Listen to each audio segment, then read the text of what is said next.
ډیرو محترم مسلمانانو، نن یو بهترینه وظیفه د سورت محمد د جناب محمد رسول الله صلی الله علیه وسلم په نوم باندې نازل شوی سورت چې دې کې ډیر زیات هغه د الله تعالی یو راز ګدلی محترمو. نو د کومو خلکو چې د کومو خویاندو د کومو وروڼو چې حاجات نه پوره کیږي،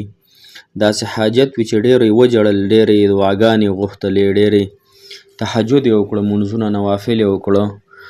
وظایف یې وکړه، لیکن بیا هم د قبولیت درجې ته نه رسي محترمو. نو دا وظیفه چې چا وکړله انشاء الله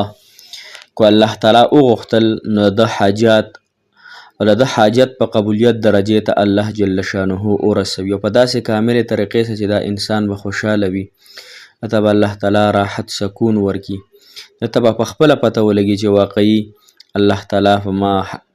رحم وکړو، زما حاجت یې پوره کړو. راځئ مسلمانانو نن دا وظیفه انشاءالله ضرور وکړئ د خپلو حاجاتو دپاره. السلام علیکم ورحمت الله وبرکاته. ډېرو محترم او قابل قدر مسلمانانو، وروڼو، خویندو، هغه مسافر کم چې بهر وطنونو کې ژوند کوي، د دغه ټولو مسافرو، د دغه ټولو مسلمانانو د الله جل شانه حاجتونه پوره کړي، مشکلات ته الله جل شانه آسان کړي، او الله تعالی د دې ټولو زمونږ وظایف اوري د دنیا و آخرت خوشحالۍ د الله تعالی ورکړي. کومه تر سره زنانو نکاحګانې نه کېږي، الله تعالی د هغوی بخ را بیدار کړي او ښکلې احسن طریقې سره د الله تعالی د هغوی نکاحګانې وکړي، کولکان دي، کو جینکۍ دي، څوک قرضدار دي الله تعالی د قرضونه ختم کړي، څوک بیماران دي الله تعالی د ورته صحت کامله عاجله ورکړي، څوک پریشان حال دي الله تعالی د پریشانۍ پوره کړي. محترمو، دا دعاګانې به الله تعالی قبلوي، د الله تعالی نه امیدي مه کوئ. یو خبره ذهن کې ځان سره کېږي محترم مسلمانانو، اکثر زنانه رابطې کوي چې زمونږ رشته نه کېږي. نو محترمو، تاسو اول په خپله مینه محبت کې مس یې، په تاسو پسې ډېرې رشتې راځي، خفه کېږئ مه، خو تاسو رشته نه کوئ. تاسو پسې ډېرې رشتې راځي خو تاسو پکې اړي موړي کوئ. تاسو کله وایئ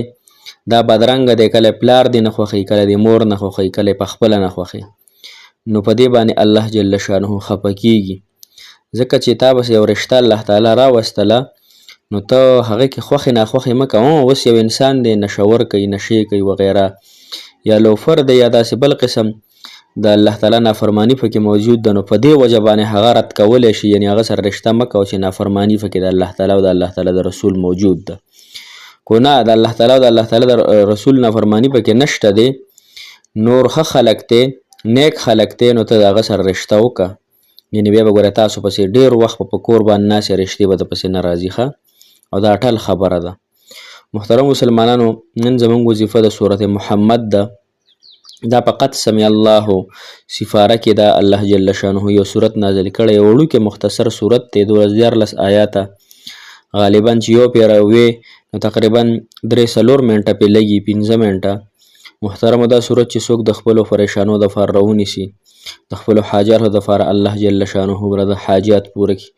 د مسایل به الله تعالی ختم کړي. دا صورت په محترم مسلمانانو تاسو شروع کوئ، کو په یوازې نه شئ کولی، نو خیر دی موږ به هم د سره پکې څه ناڅه سبق ووایو، خو لیکن یو څو زنانه یا ماشومان یا مدرسې طالبان دا به راټول کوئ په کور کې. لومبی خو کوشش وکړئ چې په خپله وکئ، په خپله یو ګنټه کښېنه او ګنټه کې به د انشاءالله دا پوره کړی وي، او که په خپله نه شي کولی، وخت سره نوي، ساعت د سره فارغ نوي، مصروفیات وي، نو خیر دی نورو زنانو باندې، خو هغه زنانه هغه ماشومان چې صحیح طریقې سره د الله سبق ووایي ښه. اکثر ماشومان داسې بس هسې خوړه لقۍ راړقۍ او سبق ټکي ته ګوري، قاعدې سپارې ته، او هسې به ځان ته خلاصوي. نو داسې خلک وګورئ چې تاسو پې اطمینان وي، مطمئن یې دی. دا صورت په تاسو 80 مرتبه ووایئ، سورت محمد 80 مرتبه، 76 مرتبه به یې ووایئ. مخکې وروسته به محترم مسلمانانو 140 پیرې درود ابراهیمي ووایئ ښه،